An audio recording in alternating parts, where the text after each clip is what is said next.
زمانہ عقل کو سمجھا ہوا ہے مشعل راہ، کسے خبر کے جنوں بھی ہے صاحب ادراک۔ ایک وکیل کے ساتھ کوئی زیادتی ہو جائے گی تو ہماری ہمدردیاں ضرور ہوں گی۔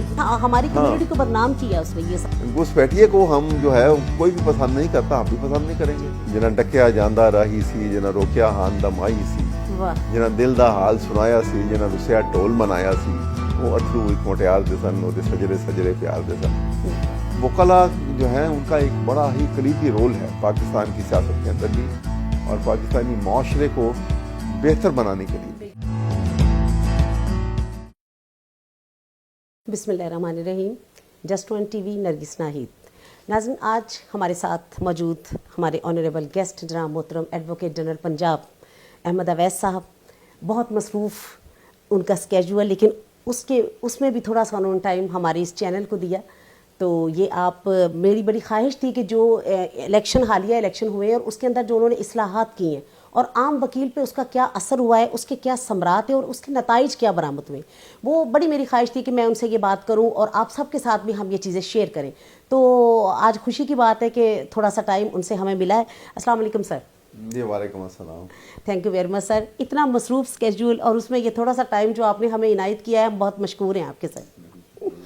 اچھا سر، چلے بات پھر وہی کرتے ہیں کہ کیونکہ آج کل یہ جو الیکشن ہوئے ہیں پنجاب بار کونسل کے، اس کے اندر سر یہ جو آپ نے انتخابی اصلاحات فرمائی ہیں، اس کے بڑے ایک، میں تو سمجھتی ہوں کہ دور رس نتائج بھی برآمد ہونے ہیں، اس کے ثمرات بھی ہیں۔ تھوڑا سا ہم آپ سے سننا چاہتے ہیں کہ یہ تمام اصلاحات کیا اور اس کے کیسے آپ اس کو دیکھ رہے ہیں؟ دیکھیے، بات یہ ہے کہ اصلاحات تو اس کو نہ کہیے، یہ آلریڈی یہ رولز موجود تھے۔ اچھا جی۔ لیکن ان کی پابندی نہیں تھی، کسی نے کبھی پابندی کروائی نہیں تھی، اور جو کینڈیڈیٹس تھے انہوں نے کبھی پابندی کی نہیں تھی، اس لیے ہمیں یہ نئے سے لگ رہے ہیں۔ تو آہستہ آہستہ جو ہمارا اصل میں اس کا نقصان بھی جو ہے نا، یہ پورے معاشرے کے اوپر جو ہوا ہے کہ قانون کی جو پابندی کا کانسیپٹ جو ہے وہ ایروڈ ہو گیا۔ جو رول آف لا کا کانسیپٹ تھا وہ آہستہ آہستہ پاکستان جب بنا تھا تو وہ بہت نمایاں طور پہ نظر آتا تھا کہ رول آف لا کا ایک بڑا اسٹرانگ کانسیپٹ ہے، جو لیگیسی تھی پرانی برٹش رول کی، وہ قائم تھی۔ لیکن جو وقت گزرتا گیا تو آپ نے دیکھا کہ وہ آہستہ آہستہ یہ رول آف لا کے کانسیپٹ میں جو ہے وہ کمی آتی گئی جی۔ اور پھر وہ جس وقت مارشل لا کا زمانہ شروع ہوا تو اس آسیلیشن، سول اینڈ ملٹری رول کی جو آسیلیشن تھی، اس نے رول آف لا کے اس کانسیپٹ کو بڑا دھچکا پہنچایا جی۔ اور اس وجہ سے پھر وہ جو جب انسٹیٹیوشن کمزور ہو جاتے ہیں جی سر، تو انڈیویجول جو ہے، فرد جو ہے وہ مضبوط ہو جاتا ہے، طاقتور ہو جاتا ہے۔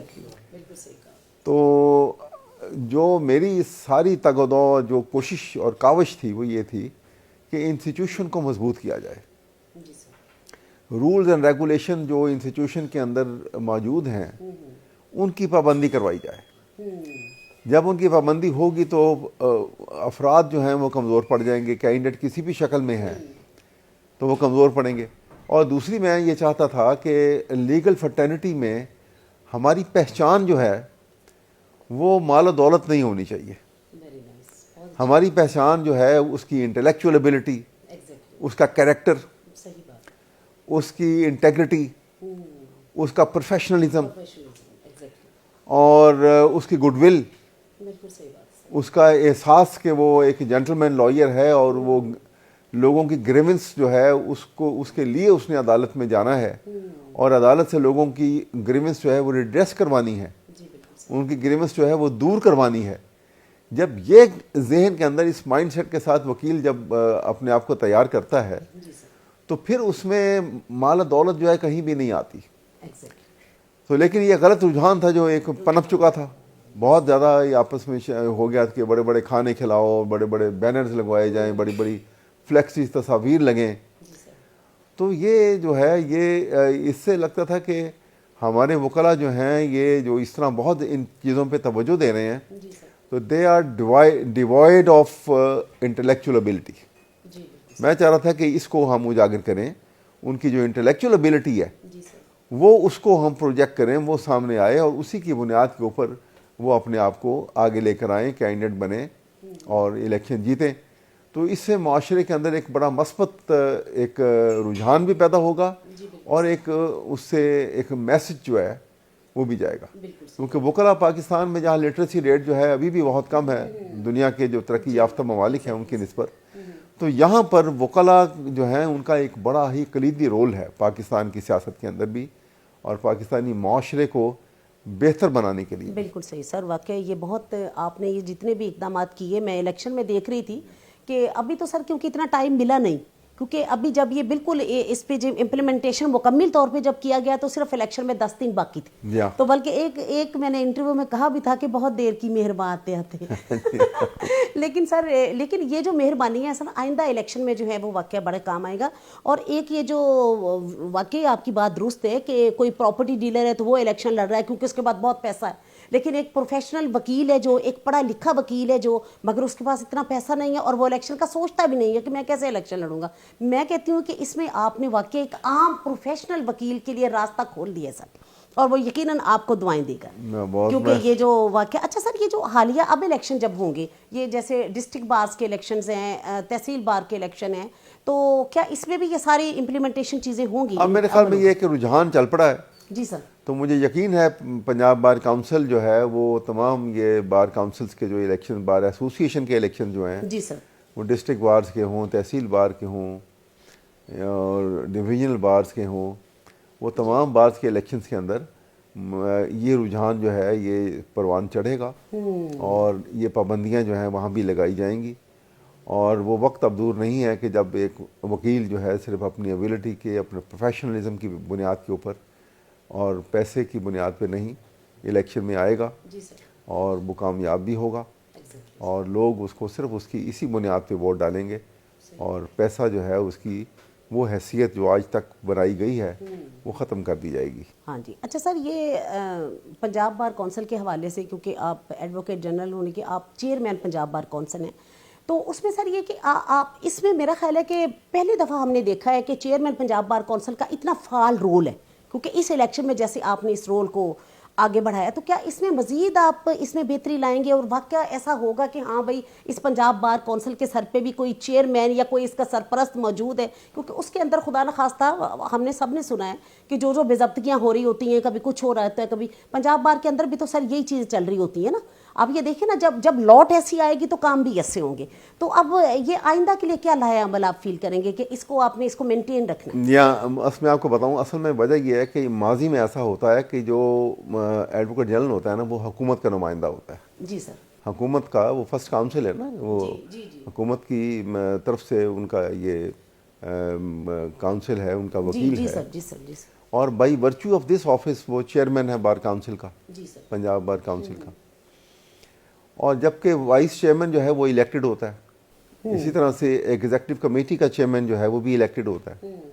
تو یہ باڈی جو کہ تھرو الیکشن پروسیس جو ہے معرض وجود میں آئی, تو اس کے بعد اس کو چلانے کے لیے بھی اس کے جو سارا اس کا نظام جو ہے وہ بھی الیکٹڈ آفس بیئرر کے ہاتھ میں ہی ہوتا ہے, وائس چیئرمین اور چیئرمین ایگزیکٹو کمیٹی, جیسے میں نے آپ کو بتایا. اور وکیل ایک ٹیمپرامنٹلی لائرز کا ایک عام ایک بینٹ آف مائنڈ جو ہے کہ وہ حکومت وقت کے ساتھ کوئی اتنے خوش نہیں ہوتے, کیونکہ لا اینڈ آرڈر سچویشن کے ساتھ ساتھ جہاں پہ فنڈامنٹل رائٹس کی فراہمی جو ہے اس میں انویریبلی حکومتیں جو ہیں وہ خیال نہیں کرتی, اور وکلاء جو ہیں وہ یہ آواز بلند کرتے ہیں, عدالتوں میں جا کے بھی وہ فنڈامنٹل رائٹس دلوانے کے لیے تگ و دو کرتے ہیں, وہاں پہ پٹیشن آتی ہیں, ریٹ پٹیشن ہوتی ہیں, اور وہاں پہ یہ ریلیف دلوائی جاتی ہے ان کے ایک عام شکل شہری کو.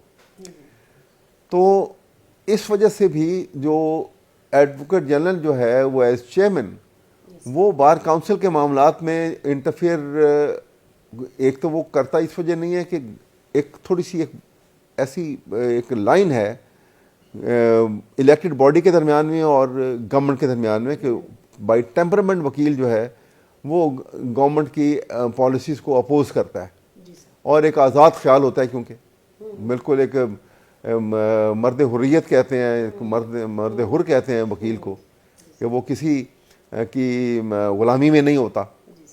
اور ویسے بھی علامہ اقبال نے کہا تھا نا کہ بھروسہ کر نہیں سکتے غلاموں کی بصیرت پر, کہ دنیا میں فقط مردان حر کی آنکھ ہے بینا.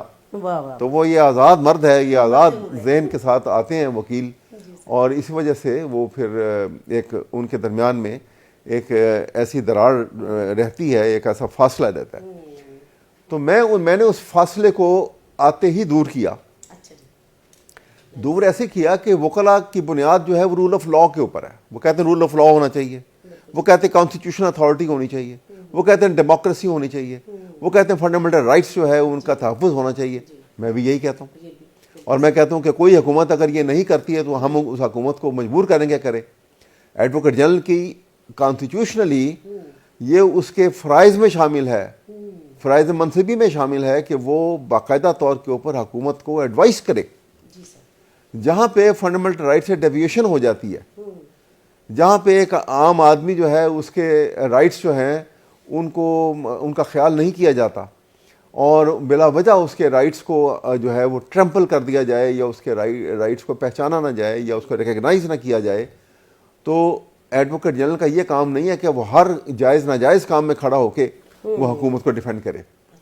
میں نے تو عدالت میں بھی کھڑے ہو کے, سپریم کورٹ میں بھی کھڑے ہو کے یہ بات کی تھی کہ ایڈوکیٹ جنرل کا کام جو ہے وہ اس کی سب سے بڑی ڈیوٹی جو ہے وہ ہے to assist the court in the dispensation of justice. Of course اس نے ایک اپنی گورنمنٹ کی اس نے نمائندگی کرنی ہے, لیکن نمائندگی کا حق ادا ایسے کرنا ہے کہ وہاں قانون کی بالادستی کے نظام کو منوط خاطر رکھنا ہے, اور جہاں پر بھی کسی کے رائٹس جو ہیں وہ وائلیٹ ہو رہے ہیں اگر کسی انڈیویجول کے, تو وہ رائٹ کو وہ ہم نے ان کے لیے بھی کوئی ایسا نہیں کرنا کہ ان کے وہاں کھڑے ہو کے صرف مخالفت ہی کرنی ہے. ہم نے ایڈوائز کرنا ہے حکومت کو کہ آپ کے یہ رائٹ جو ہیں آپ نے یہ غلط سلب کر لی ہیں اگر کسی کے, تو یہ آپ اس کو ٹھیک کریں اپنے آپ کو. یہ کام ہے ایڈوکیٹ جنرل کا, اور یہ کام جو ہے میں بالکل اسی پہ کنونس ہوں کہ یہ کام کرنا ہے اسی طریقے سے. اور یہی وجہ ہے کہ میں بار کاؤنسل کے بھی نزدیک ہو گیا کہ ان کو پتہ لگا کہ یہ تو ہم میں صحیح ہے. بالکل صحیح بات. میں تو بار کاؤنسل کے جو اس حیثیت پہ کہ وہ ایک اٹونومس باڈی ہے اور وہ انڈیپینڈنٹلی اپنے معاملات کو جو ہے وہ فیصلے کرتی ہے, اور ریگولیٹری اتھارٹی بھی ہے, وہ تمام بار ایسوسیشنز کے معاملات کو اور تمام وکلاء کے معاملات جو ہے مس کنڈکٹ کے ان کو بھی ٹیک اپ کرتی ہے. تو کیوں نہ اچھے وہاں پہ الیکٹڈ لوگوں کو وہاں پہ لے کر آیا جائے تاکہ وہ اچھے طریقے سے مس کنڈکٹ کے کیسز کو بھی ٹیک اپ کریں, اور بار ایسوسیشنز کو بھی ایک اچھے راستے پہ لے کر آئیں. تو میرا خیال ہے کہ یہ ایک میں نے جو کاوش کی ہے, یہ کوشش کی ہے, ابھی میں اس کوشش کو لے کے آگے چلوں گا. جی انشاءاللہ. اور میرا ایک بہت بڑا کام جو میں چاہتا ہوں کہ اپنے اس پیریڈ کے اندر میں کر جاؤں وہ یہ ہے کہ میں اب یہ الیکشن کا پروسیس تو ختم ہو گیا. یہاں پہ ہم نے ایک نئی چیز انٹروڈیوس کی کہ تمام کینڈیڈیٹس جو ہیں اپنے ان کی ڈگریوں کی پڑتال ہوگی, ان کی ویریفیکیشن ہوگی, ان کی ایجوکیشن کوالیفیکیشن کی, اور اسی بنیاد کے اوپر وہ الیکشن لڑ سکیں گے. جس کی اگر کوالیفیکیشن جو ہے وہ پتہ لگے کہ وہ کلیئر نہیں ہو سکی تو وہ کینڈیڈیٹ بھی نہیں ہوگا, اور پھر اس کو آپ بحیثیت وکیل بھی اس کو جو ہے وہ ریکگنائز نہیں کریں گے. تو اب آگے میں نے یہ کام جو آگے شروع کرنا ہے, اور انشاءاللہ ابھی فوراً شروع کر دیں گے, کہ پورے پنجاب کے اندر تمام وکلاء کی جو ایجوکیشن کوالیفیکیشنز ہیں ان کی پڑتال کرائی جائے گی. جہاں پورے تحصیل سے لے کے اوپر کے تک جو ہے ایڈوکیٹ سپریم کورٹ سے لے کے لوور کورٹ کے وکیل تک, اور ایک نئے انرولمنٹ سے لے کے سینئر وکیل تک, ہر ایک کے جو ہیں وہ یہ یونیورسٹی سے اور کالجز سے ہم اس کو چیک کروائیں گے. اور اس سے یہ مجھے لگتا ہے کہ اگر یہ بات اس کا بڑا ایک مثبت اس کا پیغام بھی جائے گا, اور ساتھ ساتھ جو ہے یہ بار جو ہے اور ہمارا جو لیگل فرٹرنٹی جو ہے یہ اور زیادہ خوبصورت شکل میں سامنے آئے گی عوام کے سامنے, اور اس کے اوپر ہمارے سوسائٹی کے اوپر اس کا بڑا ایک مثبت ایفیکٹ ہوگا اس کا. اچھا سر, یہ جعلی ڈگری کیس جو ہے اس کا مستقبل کیا ہوگا؟ یہ ابھی آپ نے وہی بات ابھی کی ہے کہ سب کی اسکروٹنگ ہوگی اور یہ ساری چیزیں, لیکن سر یہ کہ آپ یہ دیکھیں نا کہ یہ میں سمجھتی ہوں کہ بینگ لائرز ہم سب پہ یہ ایک سٹگما سا میں فیل کرتی ہوں. یعنی میں اپنے اندر ہی میں جیسے بندے کو ایک چیز پہ شرم آ رہی ہوتی ہے کہ یار ہم وکلا میں سے اور ہمارے وکلا دیکھے کہ جعلی ڈگریز کے اوپر اتنے بڑے بڑے عہدے جو تھے وہ